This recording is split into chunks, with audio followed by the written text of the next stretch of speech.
কথা আমাদেরকে শোনাচ্ছেন। লক্ষ কোটি কোটি অসংখ্য মানুষের ভেতরে যেই কিয়ামতের ময়দানে সূর্যটা একেবারে মাথার নিকটে চলে আসবে, ঘিলুগুলি টকবক টকবক করে ফুটবে, জিহ্বাটা কুকুরের মতো নাভির নিচ পর্যন্ত ঝুলে পড়বে।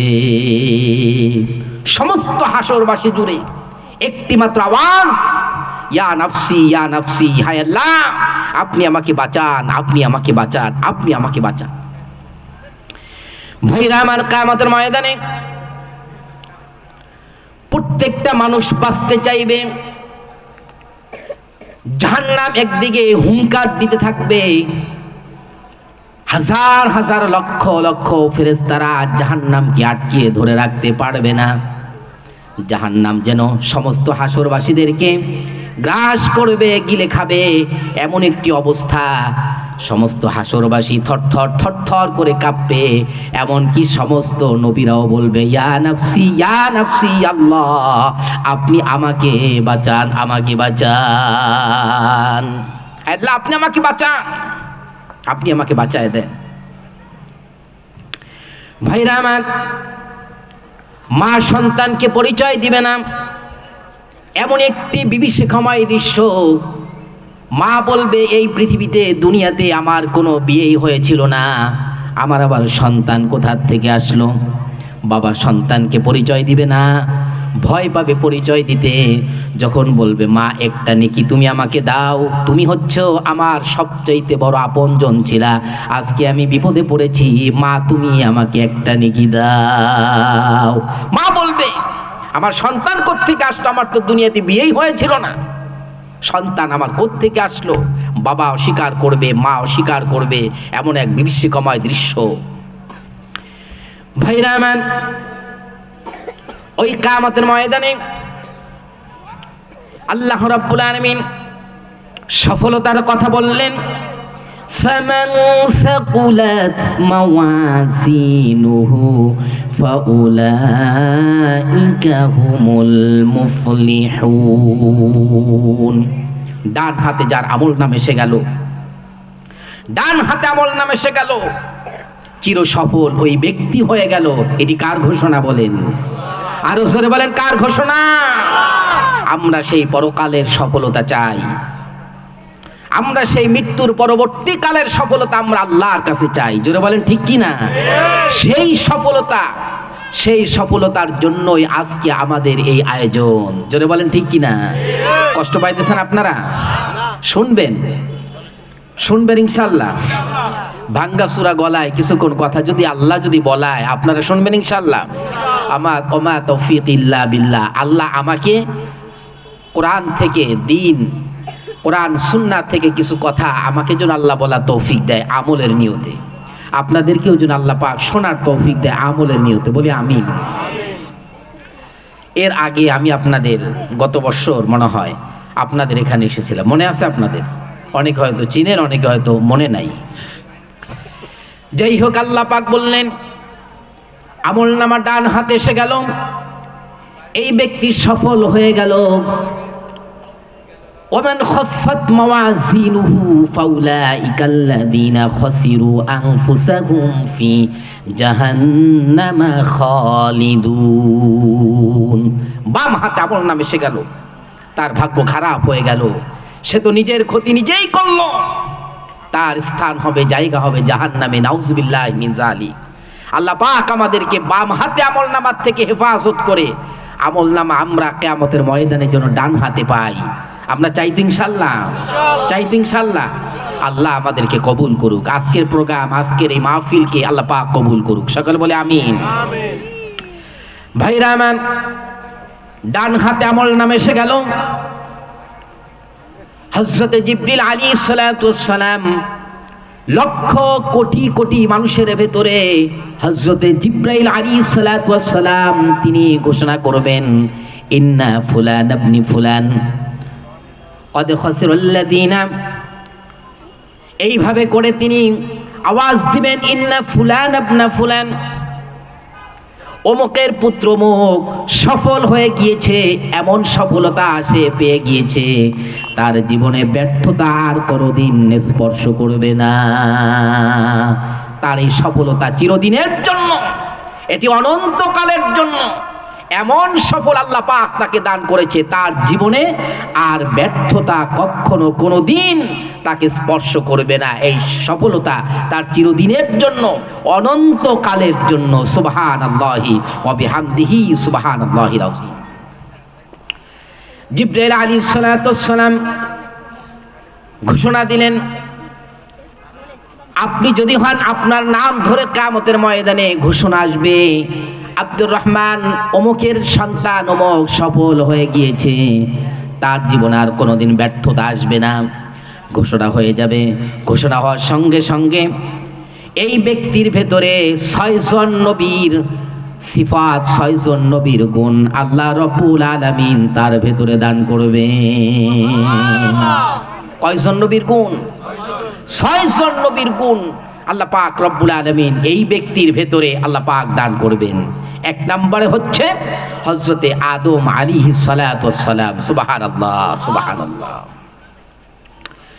আপনি 3.5 হাত বডিটা নিয়ে এই পৃথিবীর থেকে ইন্তেকাল করলেন, কবরে চলে গেলেন, হাজার হাজার লক্ষ বছর কবরে আপনি ঘুমায় রইলেন, বডিটা আপনার 3.5 হাত। এরপরে হাসরের ময়দানে আপনি উঠলেন, আপনার সফলতার ঘোষণা যখন চলে আসলো, হঠাৎ করে ক্রেন যেইভাবে আমাদের সামনে এইভাবে করে বিশাল বিশাল ভারী ভারী মালগুলি উঠায়, আমাদের দেখতে বড় অবাক লাগে, অদ্ভুত লাগে। এত বড় বিশাল ভারী ওয়েটের এই মালটা, এই পাথরটা, লোহাটা কিভাবে ক্রেন উঁচু করছে। অনেক মানুষ ভিড় জমায় এই ক্রেন যে বিশাল বড় মালটা উঁচা করে, এটা দেখার জন্য অনেক মানুষ ভিড় জমায়। আমরা যদি দেখি আমাদের সামনে, আমরা একটু দাঁড়ায় দেখি, জোরে বলেন ঠিক কিনা? অসংখ্য কোটি কোটি মানুষ, পৃথিবীর শুরু থেকে শেষ পর্যন্ত আল্লাহ পাক যত মানুষ বানিয়েছেন, সব মানুষ কিয়ামতের ময়দানে একজনের নামে যখন সফলতার ঘোষণা আসবে, এই সমস্ত হাসরবাসী কিয়ামতের ময়দানে, সমস্ত হাসরবাসী তারা দেখবে আল্লাহর এই বান্দা সফল হয়ে গিয়েছে, তার এই ঘাড়টা, তার এই গর্দানটা আস্তে আস্তে এইভাবে বড় হতে থাকবে। তার এই ঘাটটা, গর্দানটা আস্তে আস্তে হযরত আদম আলাইহিস সালাতু ওয়াস সালামের মতন আস্তে আস্তে ক্রেন যেইভাবে মাল উঠায়, ওইভাবে আস্তে আস্তে বড় হতে থাকবে। সুবহানাল্লাহ, সুবহানাল্লাহি বিহামদিহি সুবহানাল্লাহিল আযীম। ওই রকম সফল আমরা চাই তো ভাই ইনশাআল্লাহ? ওই সফল যদি চাই, আজকের মাহফিলকে সফল করতে হবে। রাজি আছেন তো ইনশাআল্লাহ? কেউ উঠবেন না তো? কেউ দাঁড়ায় থাকবেন না তো? যে ভাইরা দাঁড়ায় রয়েছে মাহফিলকে, তারা সফল করতে চায় না, নিজেও সফলতা অর্জন করতে চায় না। মনে মনে ভাবতেছে দেখি কি হয়, ওইখানে ব্যাপারটা কি। আওয়ামী লীগের যুগে হুজুর গো বয়ানের জোর কি ছিল আর এখন কি জোর, একটু দেখি। আবার অনেকে ভাবির গুতা নিতে আইছে। হ্যাঁ, নামাজ তো পড়োই না, পাশেই মাহফিল হতে, সেখানে একটু যাইতে পারো না তুমি? কেমন পুরুষ হয়েছো তুমি? এরকম কিছু কিছু গুতা নিতেও আইছে। তারা আছে দাঁড়ায়া, তারা আছে কি দাঁড়ায়া। আল্লাহ আমাদেরকে বসার তৌফিক দিক, বলি আমিন। শয়তানকে খুশি করব না তো ভাইরা, আমরা আল্লাহকে খুশি করব। ঠিক আছে ইনশাআল্লাহ? এইভাবে করে তার বডিটা হযরত আদম আলাইহিস সালাতু ওয়াস সালামের মতন হয়ে যাবে, বডিটা চওড়া হয়ে যাবে, এইভাবে করে ঘাটটা বড় হয়ে যাবে। হযরতে আদম আলাইহিস সালাতু ওয়াস সালামের মতন আল্লাহ পাক রব্বুল আলামিন তাকে এইভাবে বড় সড়ো করে দিবেন। হযরত আদম আলাইহিস সালাতু ওয়াস সালামের মতন বড় সড়ো করে দিবেন। আমার মতন ছোট্ট মানুষ, ছোট্ট হুজুর, যদি বড় কোনো হুজুর দেখি, মনে মনে একটু আসে, আরে এরকম যদি বড় আমি হইতে পারতাম, একসাথে দাঁড়াইলে ওনার মাথা কই আমি কই কই পইরা রইছি, এরকম একটু মনে আসাটা এটাই স্বাভাবিক। আসে কি না আমাদের ভাই বলেন? আসে না? আপনি 3.5 হাত, আপনি ছোট্ট একটা মানুষ, আপনার সামনে তো উঁচা লম্বা সেই বডি ফিগার আলা একজন ভাই যদি হাইটা যায়, আপনার মনেও আসে আরে ওরকম যদি আমি হইতে পারতাম। জান্নাতের মধ্যে একটা বাজার হবে, একটা কি হবে? একটা বাজার হবে। এই বাজারটা কিসের বাজার জানেন আপনারা? পিকচারের বাজার, ছবির বাজার। কিসের বাজার? ছবির বাজার। প্রত্যেক সপ্তাহে আপনি বাজারে যাবেন, আপনার হুররা অপেক্ষায় থাকবে। হুর বোঝেন তো? হুর বোঝেন? হুর বোঝেন সবাই? সবাই বোঝে। হুর বুঝতে কেউ ভুল করে না। আরে দুনিয়া সেই সাতানাতা হুর না। জান্নাতি হুর আল্লাহ পাক স্পেশাল ভাবে আপনাকে আমাকে দিবে। এই হুরের গল্প বললে তো মনে করেন আর মানে জায়গা মনে হয় হবে না প্যান্ডেল ইনশাআল্লাহ। যাই হোক, ওই দিকে যাব না, সফলতার কথা বলবো আমরা ইনশাআল্লাহ। জান্নাতের ভেতরে বাজার হবে, সপ্তাহে একদিন জান্নাতীরা বাজারে যাবে, পিকচারের বাজার, ছবির বাজার। সেই বাজারে গিয়া জান্নাতীরা দেখবে এইরকম সুন্দর সুন্দর সুন্দর ফিগার, সুন্দর বডি আর সুন্দর চেহারাওয়ালা কত সুন্দর মানুষ। ছবির বাজার, ছবির মধ্যে দেখবে সুন্দর সুন্দর সেই বডি ফিগার। এই শাহরুখ খান ফারুক খানের মতন না, এটি জান্নাতি, আল্লাহ পাকের স্পেশাল ম্যান, আল্লাহ পাক ওখানে সাজায় রাখবেন। জান্নাতীরা যখন দেখবে তখন মনে মনে ভাববে, আহেরে আমি যদি ওই রকম হইতে পারতাম, আমার বডিটা যদি ওই রকম হইতো। তার মানে যেই পিকচার, যেই ছবিটা আপনার পছন্দ হয়ে যাবে, সাথে সাথে আপনার সুরতকে আল্লাহ তাআলা ওইভাবে করে দিবেন। সুবহানাল্লাহ। আপনি পরিবর্তন হয়ে যাবেন, আপনি এরকম থাকবেন না। এরপরে জান্নাতে আসবেন, জান্নাতের ভেতরে যখন আসবেন আপনার হুররা আপনাকে দেখে কবেন, এই তুমি কিনা? আমি তোমার স্বামী। আমার স্বামী মানে? তুমি আমার স্বামী কেমনে হও? গলার কণ্ঠ তো ঠিক আছে, সব ঠিক আছে, তোমার চেহারা সুরত এইরকম কে? তুমি তো আমার স্বামী না, তুমি তো বাজারে এইভাবে গেছিলা। আপনি তখন বলবেন, শোনো, আমি বাজারে গিয়েছিলাম, বাজারে গিয়ে আমার এই ছবিটা পছন্দ হয়েছিল, এই পিকচারটা পছন্দ হয়েছিল, এই জন্য আল্লাহ রব্বুল আলামিন আমাকে এই সুরত বানায় দিয়েছেন, এইরকম আমাকে বানায় দিছে। আরে দুনিয়ায় যার একটু চেহারা ভালো, ফলমূল খায়, চেহারা টলটলা, বড়লোক মানুষ, গরিবদেরকে পাত্তাই দেয় না। রিক্সাওয়ালা সারাদিন রিক্সা চালায়, ঠেলা গাড়ি চালায়।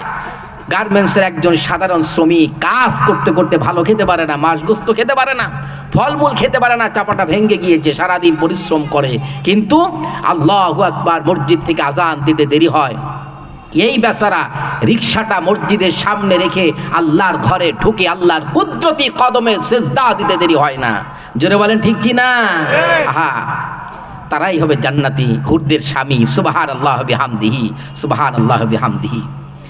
ভাইরা আমার, দুনিয়ায় যতই চেহারা সুন্দর হোক না কেন, যতই ভালো হোক না কেন, নায়কের মতন যতই হোক না কেন, এই চেহারা নষ্ট করে দিতে আমার আল্লাহর একটা সেকেন্ড সময় লাগে না। লাগে 2 দিন যদি পাতলা পায়খানা হয় আর খবর থাকবে না, থাকবে? তখন ডাক্তার যখন ফেল হয়ে যায় আমাদের কাছে আসে, হুজুর একটু পানি ভরা দেন। কত ডাক্তারের কাছে গেলাম, এই হয়েছে, অমুক হয়েছে, তমুক হয়েছে, কিচ্ছু হয় না। কত ওষুধ খাইলাম, হাজার হাজার টাকার। আমার কাছে বহুত রোগী আসে, হুজুর ডাক্তার সব খাওয়া শেষ, একটু পানি ভরা দেন। এরপরে পানি ভরা কাছে আমাদের কাছে আসে পানি ভরা নেওয়ার জন্য। বহু দেখছি ভাই, কোনো অনেক ওষুধ খাইছে, অনেক ডাক্তারের কাছে গেছে, কোনো কাজ হয় না। এরপর আমাদের কাছে আসছে, সূরা ফাতিহা পইরা পানি পইরা দিছি, আল্লাহর বান্দা খাইতে দেরি, সুস্থ হইতে দেরি হয় নাই। কালকে একটা ঘটনা, এটি কি আমার কেরামত না এটি কোরআনের মুজিজা? বলেন তো, এটি কোরআনের মুজিজা। আলহামদুলিল্লাহ পড়ি। এই জন্য ভাইরা, কিয়ামতের ময়দানে এই রিকশাওয়ালা যদি নামাজি হয়, রিকশাওয়ালা যদি আল্লাহওয়ালা হয়, রিকশাওয়ালার সম্পর্ক যদি আল্লাহর সঙ্গে থাকে, ওই আল্লাহ রাব্বুল আলামিন যেই সুন্দর চেহারা দান করবেন, ওই সুন্দর চেহারা আর কোনোদিন নষ্ট হবে না। জান্নাতীদেরকে কিয়ামতের ময়দানে বলা হবে, রাসূলুল্লাহ বলেন, লিআহলিল জান্নাতি খুলুদুল লা মাউত। ও জান্নাতি, এটাই তোমার চিরস্থান, চিরস্থায়ী আবাসস্থল, এখানে তুমি চিরদিন থাকো। লা খুলুদুল মাউত, এখানে তোমার মৃত্যু আর কখনো আসবে না, মৃত্যু তোমাকে স্পর্শ করবে না। সুবহানাল্লাহি বিহামদিহি, সুবহানাল্লাহিল আযীম। ওয়া লিআহলিন নার খুলুদুল লা মাউত, আর জাহান্নামীদেরকে বলা হবে, ও জাহান্নামীরা, এটা হচ্ছে তোমার চিরস্থায়ী আবাসস্থল, চিরদিন তুমি থাকো এখানে, তুমি চিরদিন থাকো এখানে, তোমার আর কোনোদিন মৃত্যু তোমার আসবে না। নাউযুবিল্লাহি মিন যালিক। ভাইরা, আল্লাহ পাক আমাকে ওই জান্নাত দান করুক, যেই জান্নাতের সুখ, শান্তি, নাজ, নিয়ামত আমার আল্লাহ কোনোদিন আর কেড়ে নিবে না। বলেন আল্লাহুম্মা আমিন। আরো জোরে বলেন আল্লাহুম্মা আমিন। ভাইরা আমার, কিয়ামতের ময়দানে এইভাবে করে জান্নাতি যারা হবে, তাদের বডি ফিগারটা হযরতে আদম আলাইহিস সালাতু ওয়াস সালামের মতন হয়ে যাবে। সমস্ত হাসরবাসীরা তারা দেখবে, ওই যে দেখো একজন আরেকজনকে দেখাবে, ওই যে দেখো আল্লাহর এক বান্দা সফল হয়ে গিয়েছে, সফলতা পেয়ে গিয়েছে, তার জীবনে আর কোনোদিন ব্যর্থতা স্পর্শ করবে না। ওই যে একজন বান্দা সফল হয়ে গিয়েছে, তার জীবনে আর কোনোদিন ব্যর্থতা স্পর্শ করবে না। সবাই শুধু একজন আরেকজনকে দেখাবে আর অপেক্ষায় থাকবে আমার আমল নামাটা কি ডান হাতে আসে না আমার আমল নামাটা বাম হাতে আসে। তকদীরের দিকে তাকিয়ে থাকবে, মিজানের দিকে তাকিয়ে থাকবে, অপেক্ষায় থাকবে তার আমল নামাটা ডান হাতে আসে না তার আমল নামাটা বাম হাতে আসে। ভাইরা আমার, এরপরে আল্লাহ পাক রব্বুল আলামিন এই জান্নাতীদের চেহারাটা হযরতে ইউসুফ আলাইহিস সালাতু ওয়াস সালামের মতন বাড়ায় দিবে। কার মতন বলেন? ইউসুফ আলাইহিস সালাতু ওয়াস সালামের মতন বানায় দিবে। ইউসুফ আলাইহিস সালাতু ওয়াস সালামের চেহারা আল্লাহর যে লাবণ্যতা সৌন্দর্য দান করেছিলেন সেটা কি আর ব্যাখ্যা করা দরকার আছে? আমরা সবাই জানি। আলহামদুলিল্লাহ, আল্লাহ পাক হযরত ইউসুফ আলাইহিস সালাতু ওয়াস সালামের চেহারা আল্লাহ পাক সুন্দর বানিয়েছিলেন, সুন্দর করেছিলেন। মিশরের রমণীরা ইউসুফ আলাইহিস সালাতু ওয়াস সালামকে দেখে ফল কাটা বাদ দিয়া নিজের আঙ্গুল কেটে ফেলেছে, তাদের হুঁশ নাই, আঙ্গুল কাটতেছে না ফল কাটতেছে। আল্লাহ রাব্বুল আলামিন এইভাবে করে জান্নাতীদের চেহারা হযরতে ইউসুফ আলাইহিস সালাতু ওয়াস সালামের মতন আল্লাহ পাক রব্বুল আলামিন করে দিবেন। সুবহানাল্লাহ। বিউটি পার্লারে গিয়া এরপরে চেহারা ফেসিয়াল করা লাগবে না। মা বোনেরা, আড়ালে যারা কথা শুনতেছেন, জান্নাতি হয়ে মরুন। জান্নাতি একজন মা হয়ে দুনিয়া থেকে আপনি বিদায় হন, ওই বিউটি পার্লারে গিয়ে আপনার সাজুগুজু করা লাগবে না। সুবহানাল্লাহ, সুবহানাল্লাহ, সুবহানাল্লাহ। ভাইরা আমার, বডি ফিগারটা হযরতে আদম আলাইহিস সালাতু ওয়াস সালামের মতন হয়ে গেল। চেহারাটা আল্লাহ পাক রব্বুল আলামিন হযরতে ইউসুফ আলাইহিস সালাতু ওয়াস সালামের মতন আল্লাহ তাআলা বানিয়ে দিলেন। এরপরে আল্লাহ রব্বুল আলামিন তার কণ্ঠকে এত সুন্দর বানিয়ে দিবেন, এত সুন্দর বানিয়ে দিবেন। আল্লাহ রব্বুল আলামিন হযরতে দাউদ আলাইহিস সালাতু ওয়াস সালামকে যেমন কণ্ঠ দিয়েছিলেন, ওই রকম কণ্ঠ আল্লাহ পাক রব্বুল আলামিন জান্নাতীকে দান করবেন। কার মতন কণ্ঠ? হযরতে দাউদ আলাইহিস সালাতু ওয়াস সালামের মতন কণ্ঠ আল্লাহ দান করবেন। কণ্ঠের দাম আছে না নাই বলেন তো? আছে না নাই? কণ্ঠ শুনছে পাগল হয়ে গেছে। বয়স কি 70 বছর না 80 বছর? হুঁশ নাই, টের নাই। মোবাইলে খালি ভয়েস, কণ্ঠ শুনছে, মহিলা কণ্ঠ, পাগল হয়ে গেছে। অথচ 70 বছরে বুড়ি, 80 বছরে বুড়ি, কণ্ঠ শুনে পাগল হয়ে গেছে। 20 বছর 25 বছরের যুবক, এরকম ঘটনা আছে না নাই? আমি জানি 75 বছর একজন বয়স্ক লোকের কণ্ঠ শুনে পাগল হয়েছে 14 বছরে একটা মেয়ে। এটা আমি সরাসরি জানি, আমার জানা মতে পরিচিতের মধ্যে একজন। কণ্ঠের দাম আছে না নাই বলেন? আহারে, চেহারা যেমন তাই হোক, কণ্ঠ শুনে কত যুবক পাগল হয়ে যায়। আহারে, এটাকে নিয়ে স্বপ্ন দেখা শুরু করে। আছে না নাই? ভাইরা আমার, আল্লাহ পাক রব্বুল আলামিন, তুমি তো হে যুবক, তুমি তো জান্নাতি যুবক, আল্লাহ পাক রব্বুল আলামিন তোমাকে সব কিছু জান্নাতের উপযুক্ত না করে আল্লাহ তোমাকে জান্নাতে নিবে না। ওই নাজ নিয়ামত জান্নাতের ভিতরে যা রয়েছে, এই নাজ নিয়ামত, এই শান্তি উপভোগ তুমি কিভাবে করবো? ওই বয়সটা তোমার যদি না আসে, জোরে বলেন ঠিক কিনা? ওই শক্তি, ওই বয়স, ওই চেহারা তোমার যদি না থাকে, হুররা তো তোমাকে পছন্দ করবে না। যে হুরের সঙ্গে আল্লাহ পাক তোমাদেরকে বিয়ে করায় দিবেন, ওই হুরের উপযুক্ত জামাই বানায়া এরপর আল্লাহ তোমাদেরকে জান্নাতের ভিতরে ঢুকায় দিবে। আল্লাহুম্মা আমিন। ভাইরা আমার, কষ্ট হইতেছে নাকি? বিরক্ত হইতেছেন আপনারা? বিরক্ত যদি না হন, একটু চাইপা বসতে ভালো হয়। ডিস্টার্ব করতেছে শয়তান, ওইখানে শয়তান আছে, ওইখানে শয়তান আছে, আমি দেখতেছি আমাকে ডিস্টার্ব করে। কেন যেন আমার কথাগুলো একটু আটকা লেগে যায়, মনে হয় এখানে শয়তান বসা আছে। শয়তানকে আমরা স্থান না দিই ভাই, একটু আমরা চাইপা বসি, যেহেতু শীতের দিন তো একটু গরমও লাগবে। ভাইরা, মাহফিলের সৌন্দর্য বেড়ে যাবে, আল্লাহ তাআলা খুশি হয়ে যাবে, ফেরেশতাদের মজমা কায়েম হয়ে যাবে। জিকির করি লা ইলাহা ইল্লাল্লাহ। চা কোথায়? চা আপনি একটু চা দিলে ভালো হয়।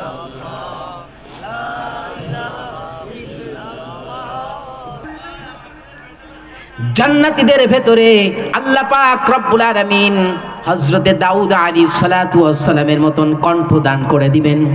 এরপর আল্লাহ তাআলা হযরতে আইয়ুব আলাইহিস সালাতু ওয়াস সালামের মতন ধৈর্য আর সবর দৃঢ়তা আল্লাহ পাক দান করবেন।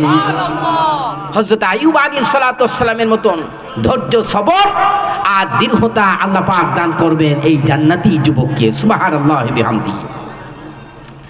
এবারে হযরতে আইয়ুব আলাইহিস সালাতু ওয়াস সালামের মতন ধৈর্য সবর আর দৃঢ়তা পেয়ে গেল। এরপরে আল্লাহ রাব্বুল আলামিন ঈসা আলাইহিস সালাতু ওয়াস সালামের মতন বয়স আর শৈশব আল্লাহ রাব্বুল আলামিন দান করবেন। সুবহানাল্লাহ। এরপরে মানুষের জীবনে সবচেয়ে বড় দামি একটা সম্পদ, সেটা হচ্ছে চরিত্র, সেটা হচ্ছে আখলাক। এরপর আল্লাহ রাব্বুল আলামিন এই জান্নাতীদের চরিত্রটা আল্লাহ পাক দান করবেন, যার চরিত্রের প্রশংসা, যার চরিত্রের তারিফ আল্লাহ পাক নিজেই কোরআন কারীমের ভেতরে করেছেন। মুহাম্মাদুর রাসূলুল্লাহ সাল্লাল্লাহু আলাইহি ওয়াসাল্লাম। ভাইরা আমার,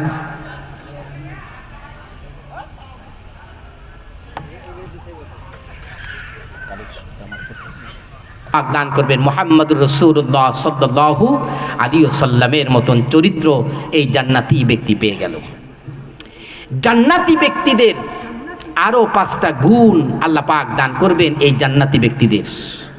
1 নম্বরে হচ্ছে তার চেহারাটা লালিমা মাখা হয়ে যাবে। সুবহানাল্লাহ। লালিমা মাখা সৌন্দর্য হয়ে যাবে, এমন সৌন্দর্য বিউটি পার্লার থেকে বের হলে মোটামুটি একটা ধারণা যেমন আনকমন একটি চেহারা হয়, এমন আনকমন লালিমা মাখা চেহারা আল্লাহ পাক করে দিবেন। যেই লালিমা মাখা চেহারা আর কোনোদিন পানি লাগলেও সেই লালিমা মাখা আর নষ্ট হবে না। সুবহানাল্লাহ বিহামদি, সুবহানাল্লাহিল আযীম। জান্নাতীদের মুখের দাড়িগুলি থাকবে না, পশমগুলি উধাও হয়ে যাবে, মিকাহাল চোখের মধ্যে সুরমা লেগে যাবে। সুবহানাল্লাহি বিহামদিহি, সুবহানাল্লাহিল আযীম। চোখের মধ্যে সুরমা লেগে যাবে, চেহারাটা চুলগুলি কোঁকড়ানো হয়ে যাবে, মনে হবে যেন আল্লাহ পাক রব্বুল আলামিন নিজ কুদরতি হাতে এই জান্নাতি ব্যক্তিকে সাজিয়েছেন। সুবহানাল্লাহ। এরপর আল্লাহ পাক রব্বুল আলামিন বলবেন, ও ফেরেশতারা, আমার এই বান্দাকে, আমার এই মেহমান, আমার এই বান্দা, আমার এই গোলামকে জান্নাতের পোশাক পরায় দাও। এই জান্নাতি ব্যক্তিকে জান্নাতের 100 জোড়া পোশাক পরায় দেওয়া হবে। আল্লাহ পাক বলবেন, আমার মন ভরে নাই, আমার এই বান্দার মাথার মধ্যে মুকুট পরায় দাও। জান্নাতি মুকুট পরায় দেওয়া হবে। এই জান্নাতি মুকুটের ভেতরে 70টা ইয়াকুত পাথর শোভা পাবে। কয়টা? একটা ইয়াকুত পাথর যদি এই পৃথিবীতে রাখা হয়, গোটা পৃথিবী আলোতে আলোকিত হয়ে যাবে, আলোতে ঝলসানো আলোতে আলোকিত হয়ে যাবে। এইভাবে করে এই জান্নাতির মাথায় মুকুটের ভেতরে 70টা ইয়াকুত পাথর দিয়ে দেওয়া হবে। গোটা হাসরবাসী ঝলমল করতে থাকবে। এই জান্নাতীদের মাথার মুকুটের ইয়াকুত পাথরে গোটা হাসরবাসী ঝলমল করতে থাকবে।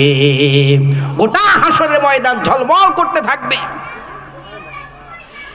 এরপর আল্লাহ পাক বলবেন, ওয়ায়ানকালিবু ইলা আহলিহি মাসরুরা। ও আমার বান্দা, ও আমার গোলাম, যাও এবার ময়দানে, হাসরের ময়দানে চলে যাও। ওখানে গিয়ে সবার সাথে তুমি দেখা করো, সবাইকে দেখাও তোমার মাকাম আর তোমার মর্যাদা আমি আল্লাহ রাব্বুল আলামিন কোথা থেকে কোথায় নিয়ে গেছি। সুবহানাল্লাহ পড়বেন না? কোথা থেকে কোথায় নিয়েছি বান্দারে। এই জমিনে দিন প্রতিষ্ঠার জন্য কষ্ট করেছো, জেল জরিমানা তোমার উপরে হয়েছে, মাসের পর মাস, বছরের পর বছর তোমাদেরকে কারাদণ্ডে দণ্ডিত করে রাখা হয়েছে। অপরাধ শুধু কি?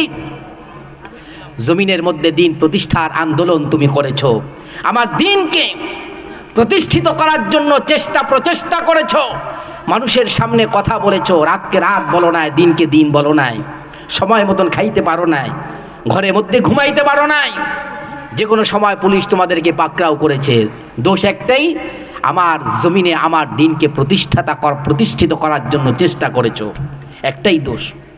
তোমাদেরকে ওরা কষ্ট দিয়েছে, মাসের পর মাস, বছরের পর বছর তোমাদেরকে কারাদণ্ড করে রাখা হয়েছে, জেল জরিমানা, এমন কোনো কষ্ট নাই তোমাদেরকে দেওয়া হয় নাই। আজকে তোমার মাকাম আর মর্যাদা আমি আল্লাহ রাব্বুল আলামিন কোথা থেকে কোথায় নিয়ে গেছি, ওদের কাছে এইবার যাও, ওদেরকে এবার দেখাও। জান্নাতি ব্যক্তি এইবার সবার কাছে ঘুরবে, ঘুরে ঘুরে আমলগুলি দেখাবে আর বলবে, হাসরবাসীরা তাকে দেখবে আর বলবে, কে তুমি, কি তোমার পরিচয়? ইন্না ফুলান ইবনা ফুলান। এই জান্নাতি ব্যক্তি বলবে, আমাকে কি আপনি চেনেন না? আমি অমকের পুত্র অমক। কোথায় তোমার বাড়ি ছিল? কোন গ্রামের লোক তুমি? কি তোমার বাবার নাম? কি তোমার বংশ পরিচয়? জান্নাতি ব্যক্তি বলবে, ইন্না ফুলান ইবনা ফুলান, আপনি কি আমাকে চেনেন না? আমি অমকের পুত্র, অমক গ্রামে আমার বাড়ি ছিল, অমক জায়গায়। এই অবস্থা তোমার কিভাবে হলো? এত সম্মান, এত ইজ্জত তুমি কোথায় পেলে? এই জান্নাতি ব্যক্তি বলবে, আমার বিশ্বাস ছিল আল্লাহ রাব্বুল আলামিনের দরবারে আমার জীবনের হিসাব দিতে হবে। আমি পৃথিবীতে যা কিছু করি আর না করি, আল্লাহ রাব্বুল আলামিনের দরবারে আমার তামাম জীবনের হিসাব দিতে হবে, এই বিশ্বাস আমি রেখেছিলাম। এই বিশ্বাস মজবুতের সহিত আমার অন্তরে আমি বসিয়েছিলাম। এইভাবে দুনিয়ায় আমার জীবন যাপন আমি করেছি। আর এই জন্য আজকে কিয়ামতের ময়দানে আল্লাহ রাব্বুল আলামিন আমার এই মাকাম দান করেছে।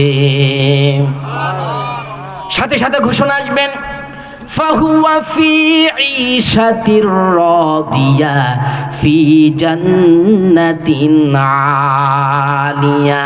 ফাহুয়া ফি ঈশাতির রাদিয়া ফি জান্নাতিন আলিয়া। আমার বান্দা জাকজমকপূর্ণ জান্নাত আমি আল্লাহ তাকে দান করেছি, তিনি পেয়ে গিয়েছেন। সুবহানাল্লাহি ওয়া বিহামদিহি সুবহানাল্লাহিল আযীম। ভাইরা আমার, আলোচনা শেষ করতে পারতেছি না সময়ের অভাবে।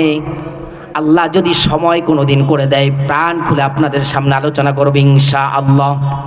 ভাইরা আমার, ওই জান্নাতি মানুষ আমরা কি হতে চাই কিনা? ওই জান্নাতি মানুষ হতে চাই কিনা? আমরা কি চাই আমাদের জীবনে এমন সফলতা আল্লাহ পাক রব্বুল আলামিন দান করুন, যেই সফলতা আল্লাহ পাক রব্বুল আলামিন কোনোদিন ছিনায়া নিবে না? চাই আমরা এটা? চাই তো আমরা এটা? একটু হাত উঁচু করে আল্লাহ তাআলাকে দেখাই। নারায়ে তাকবীর, নারায়ে তাকবীর। হাত নামাই। আলহামদুলিল্লাহ, বোঝা গেল আপনারা আজকে শেষ পর্যন্ত থাকবেন ইনশাআল্লাহ। এখানে যারা আছেন মর্দে মুজাহিদ, যে হাত আমরা উঁচু করলাম, এই হাতগুলাকে আল্লাহ দামি বানায় দিই, বলেন আমিন। আমাদের হাতে, ডান হাতে আল্লাহ পাক যেন কিয়ামতের ময়দানে আমল নামা দিয়ে দেয়, বলেন আমিন। ভাইরা, এই হাতগুলি আমরা যদি কিয়ামতের ময়দানে ডান হাতে আমল নামা চাই, তাহলে হাতগুলি আমাদের দামি বানানোর দরকার আছে কিনা? জোরে বলেন, আছে কিনা? এই হাত কি দামি বানাবো মৃত্যুর পরে না মরণের আগে? আজরাইল আসার আগে না আজরাইল আসার পরে? কেন আজরাইল আসার পরে দামি বানানো যাবে না? যাবে না? যাবে তো। আজরাইল যখন চলে আসবে, এই হাত, এই জীবনকে যারা দামি বানায় নাই, তারা আজরাইলকে দেখে আল্লাহর কাছে বলবে, লাউলা আখারতানি ইলা আজালিন করিব। হে আল্লাহ, আমার মৃত্যুকে একটু পিছায় দেন, আমাকে একটু সময় দেন, আমি আমার জীবনকে দামি বানায় নিয়ে আসি। লাউলা আখারতানি ইলা আজালিন করিব ফাসাদদাকা ওয়া আকুম মিনাস সালিহিন। যত রকম নেক কাজ আছে সব কাজগুলি কইরা এরপর আমি আজরাইলের সম্মুখীন আমি হব। আমাকে একটু সময় আপনি আমাকে দেন। সময় কি দেওয়া হবে? ওয়ালাই ইউআখিরাল্লাহু নাফসান ইযা জাআ আজালুহা। মৃত্যু যখন চলে আসবে, এক সেকেন্ড মৃত্যু পিছানো হবে না, আর এক সেকেন্ডও মৃত্যু আগানো হবে না। জোরে বলেন ঠিক কিনা? তাহলে আমাদের এই হাত, আমাদের এই জীবন, এটি দামি বানাতে হবে মালাকুল মউত আজরাইল আলাইহিস সালাতু ওয়াস সালাম আসার আগে, তার সাথে সাক্ষাৎ হওয়ার আগে। জোরে বলেন ঠিক কিনা ভাইরা? আমরা যারা হাত উঁচু করেছি, আল্লাহকে যারা আমরা দেখিয়েছি, আল্লাহকে সাক্ষী রেখেছি, এই মাহফিলকে আমরা যারা সাক্ষী রাখতে চাই, আমরা কি পারবো ভাই যে হাতখানা উঁচু করলাম, এই হাত দিয়ে আমাদের উপার্জিত সম্পদ থেকে আমরা কোনো ভাই কোনো